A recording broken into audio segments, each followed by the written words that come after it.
Afrique, en Amérique, en Asie, en Océanie, partout dans le monde.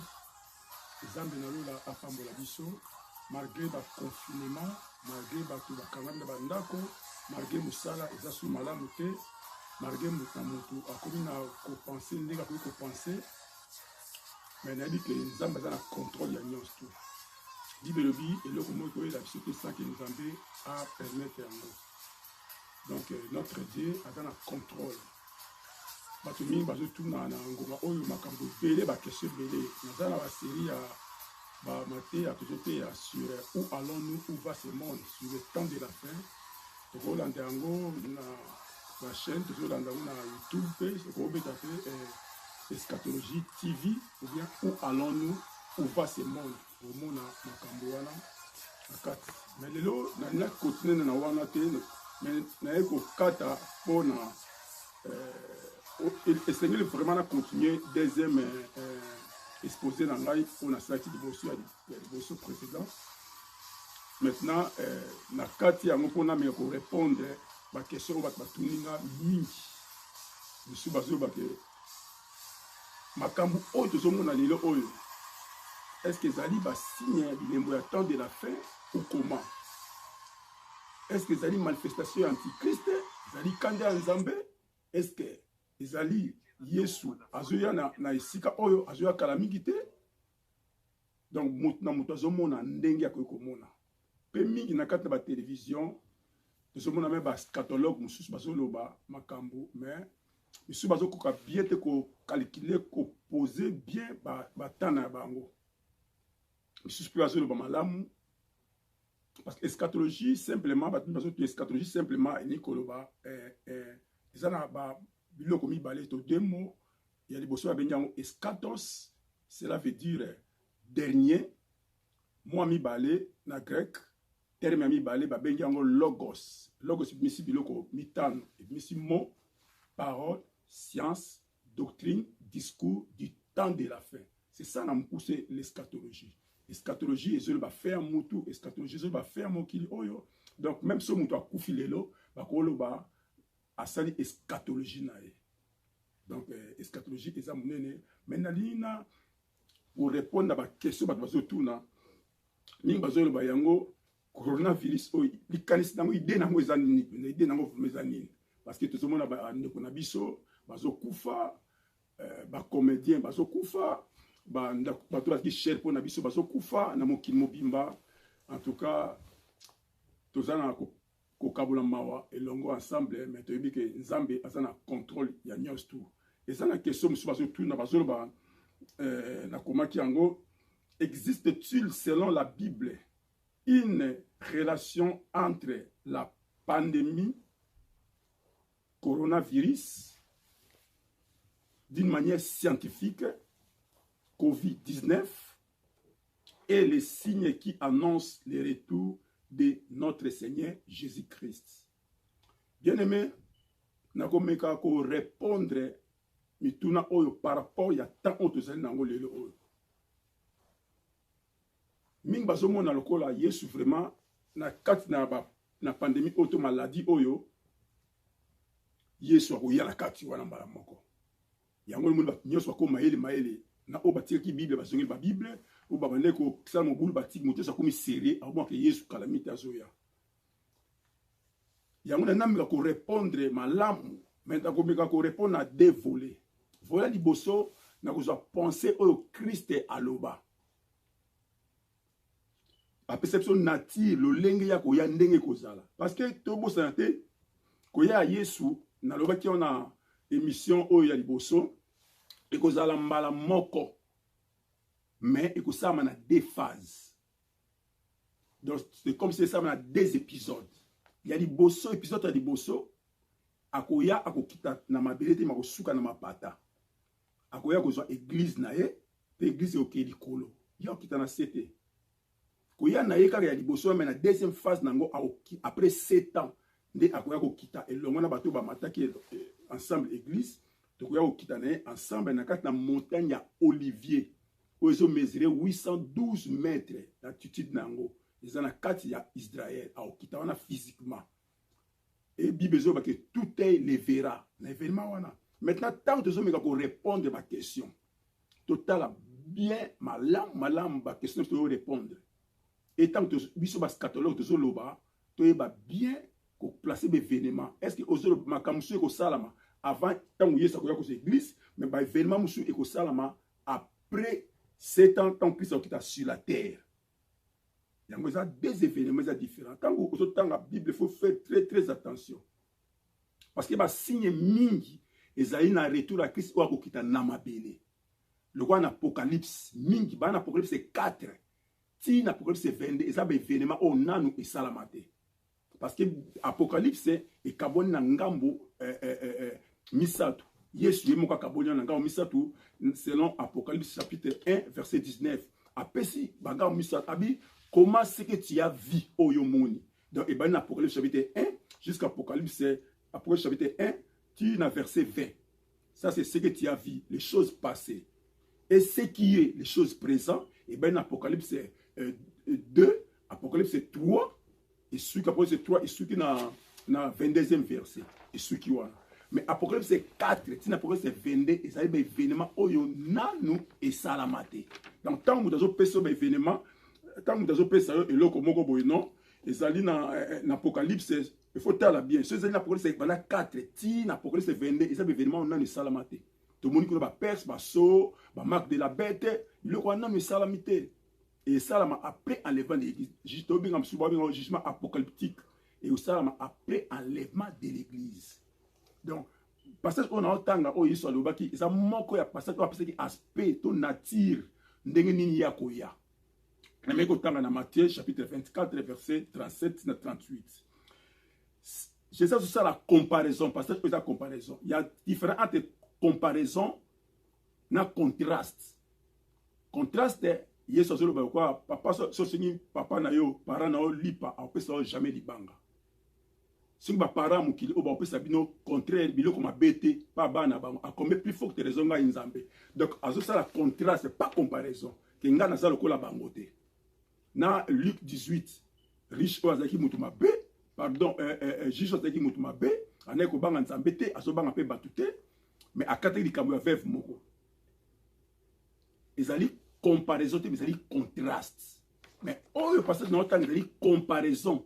Comparaison, c'est comparer ndenge ya koya ndenge kozala. Tout en comparaison ndenge ya koya, tu me kota na nature ya lelo oh, ce que ça dit ndenge moko. OK. Natagi dans Matthieu 24 37 à 38. Ce qui arriva du temps de Noé arrivera de même à l'avènement du Fils de l'homme. Car dans les jours qui précédaient le déluge, les hommes mangèrent et buvaient, se mariaient et mariaient leurs enfants, jusqu'au jour où Noé entra dans l'arche.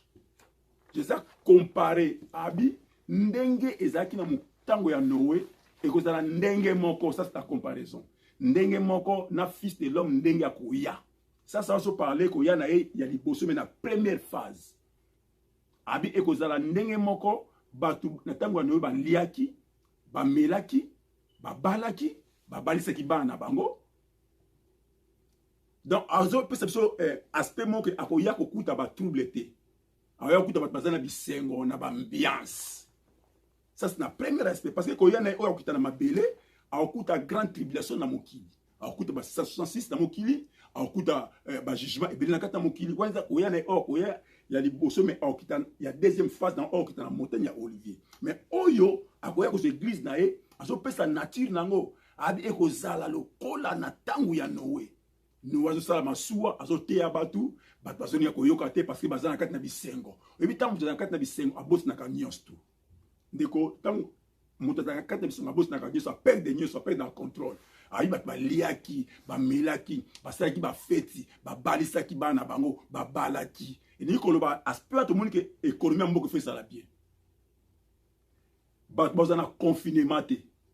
Bat bozana libre, lelo oyo ato bali, ndeni to bala. Ndeni to lia to ça ba fait na téléphone, c'est impossible. Au sala ngo sala malamu te. Ato zana mbongo bombi biloko na ndako. Mingi ba bombaki biloko pour balia na confinement oyo to sala ngo. Mi balia moto bakufi mi pe so azana katanda mais moi ali yango ezate ezokita te ayo akuna ndeko na kufi ayo ka ndeko akufi ayo ka camarade bo akufi ezokita te bazana kati na pasi na muto ale osambela ta komiko sambela donc na ba hypocrite ba koti ko sambela donc eliko na spe oyo so pesa ki oyo et là c'est parce que Yesu akoya na kata be événement oyo te. Donc première réponse na ko pesa Yesu na be événement oyo akoya te na kata na be événement oyo na ndenga pesi na ti abi ya koya il faut ezala na tango batu bazali baza malamu bazolia bazomela bazobala. Donc premier aspect de ce monde que Yesu akoya na événement oyo donc événement oyo ekoleka Yesu akoya te na événement oyo Yesu akoya oyo akoya pesi nature to aspect et ozala kimia oyo bato bazala na distraction baokanisa tate mokolo yango ezala plus que pour Yesu akomi mbala moko esa ayaki déjà. Ça c'est premier aspect.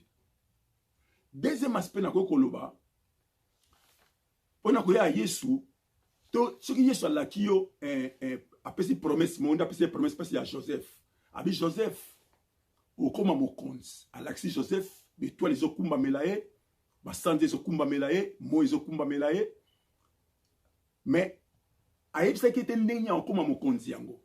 Mais or pour Joseph akoma mokonzi il faut bandeko ne bayina ye il faut bandeko ne bateka ye il faut abateka bakende kati Égypte il faut moi ça Potiphar alinga ye il faut Joseph aboya épidicité akima il faut bazo Joseph bakote na kati na prison bakosele makambu fausse accusation après on a ko interpréter ndoto moko suka Joseph ayo koma mokonzi na ba circonstance wana. Donc il n'y a pas parcours maintenant na parcours wana nzamba loba yango te ebisaka Joseph okoma mokonzi mais na parcours ndenga okoma na mokonzi nzambe aloba yango te.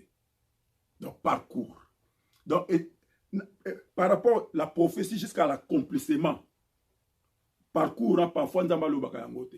Donc tant oyo pe et kozala mais nzamba aloba yango te parce que Bible ba contagion il veut parler sur le contagion c'est une maladie moza contaminée net maladie pour coronavirus et ça maladie contagieuse. Donc à quoi koloba yango te mais et koko zape loko moko po ebongisa nzela pour Christ ya mingi lelo bazo ndimela nzambe gloire au Seigneur ba ndimela te bazo zonga et préparer pour l'encola ko kuta bana na ebele elo musuna oloba na tangu Yesu il faut botama Bible loba que Yesu akobotama le Messie akobotama na Bethléem mais muto aporta ki zemi ya Jésus Marie bazalaki na kati bazalaki na kati na Nazareth. Maintenant zemi commence à terme pour moi na botama mais or moi na wazaki wana zaki Jésus il faut abotama na Bethléem. Maintenant l'on est salama so tangi na Luc chapitre 2 verset 1 tina 7e verset au moins na tango wana ezalaki na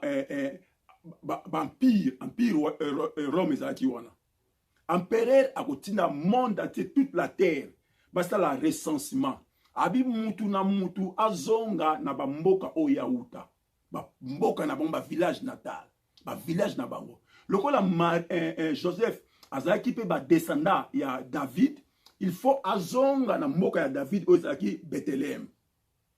Tango azonga wana et moi si pas comme na terme na zemi comme na terme akobota mwana maintenant prophétie kokisa mama mais c'est faut bota na Bethléem. Mais makama recensement wana Bible loba yango te. Tango babi ke message akobota mais makama recensement wana parcours wana aloba yango te. Mais recensement wana circonstance moko yé et ça dit que ekokisa et ça l'accomplissement et même l'accomplissement ya prophétie na ndenge na endroit o Yesu alobaki parfois koza na vie pe bako kanga yo bako sala loko moko boye pokaka ba benda na likambo moko boye songo. Voilà pourquoi la Bible dit toute chose concourt de bien de ceux qui aiment Dieu makambo nyonso yela kabiso ezaka pona bolamba bato balingi nzambe nzamba ko servir même maladie moko pe ako permettre pe ya pe mimo na accomplissement moko boye ako permettre loko mo ya pas comme ça fort à côté de tentation moko ya pas comme fort parce que chaque fois au leki événement moko songolo au comme fort quelque part. Donc bah événement oyo et comme on a la Bible était noir sur blanc comme ça mais et cause à peine à plan nzamba yeba qui on pour et ma biso peut-être na accomplissement moko songolo de na pesi exemple à moi mingi exemple à Joseph la pesi donc parcours. Troisième exemple na ko pesa nini. Nzamba lobaki na Abraham pepeneo abozana bomu pendant 400 ans. Mais après 400 ans ba ozonga na mboka wana na Canaan. Mais 40 ans il y a des années Bible loba yango te. Nde bosta 40 ans 4 ans des Bible loba donc parcours wana. Pour mi baba na mboka bilaka Bible loba yango te. Yango place bana nzambe babungaka. Ota mais nzambe lobena na ozala na kati na mboka oyo. Mais alobena ngate ki maladie na kuta maladie oyo. Mais nzambe lobena nga boye. Mais alobena ngate ki na omuni loko boye. Oui. Nzambe ko loba nte peut-être na ba réseau pese belé. Oko banga. Soka bisa Joseph okuma mokonzi. Mais afoko ko mokonzi fo ndeko ba teka yo ba ke na kati Égypte okota plusieurs je fa ngwa nzambe na bokonzi wa ngwa pesa na tika garder bokonzi na lingité. Même yozo na la télévision. Même yozo ozo na biso soyo kabiso. Peut-être dans la situation moko lieu la grave. Na ba situation etani monde entier. Yo garder silence na yo, garder foi na yo. Pendant pandémie, pendant maladie, garder foi na yo, garder silence. Comme Moïse a lobaki na Israël, garder silence, l'Éternel lui-même combattant pour nous. Moi, oyo batbaso banga ngo mingi. Le tozali le 5 mai 2020. Mais bato bib na mai oyo makambo ko ya somo. Ko bangelo moko te. Satan ça n'a rien à voir avec biso. Et loko moko te mabe usana na bomo na yo. Tozana kati na mokili mais tozana mokili te. Yesu zaki na kati na boatu ningana ki maye ningana ki badisi babanga ki. Mais Yesu alala ki. Ce qui Yesu alali yo nani yo lamuka. Pourquoi zo lamuka so Yesu alali? Yo pe lala. Zala calme. Ozana kati na mokili moza mokili te. Yo zana protection pa na Nzambe. Maï et comment qui rouge et pas égyptien mais pas y a biso y a ban Israël ezaki maï qui toko gardez silence na yo pourquoi zo banga yesu tanga pas melaki mi pepe ba mbonge a gangeli ba disiba pourquoi ba to ko ndima muke gardez silence dans la bonde lio comment mettre ba tension kat na yote comment mettre estomac kat na yote donc yesu akoya mais tant akoya akoya faut la calme ce qui maladie ils sont préparés pour emi mabiso na page moko songo les amabete garder silence na na bondeli mais na mukuse pour na kosuka awa leçon na goko to tirer na événement oyo leçon di bosto ko tirer na Psaume chapitre 108 verset 13 Psaume 108 verset 13 le secours de l'homme est ça qui n'est que vanité. Secours de l'homme n'est que vanité juste sur Psaume 75 7e verset.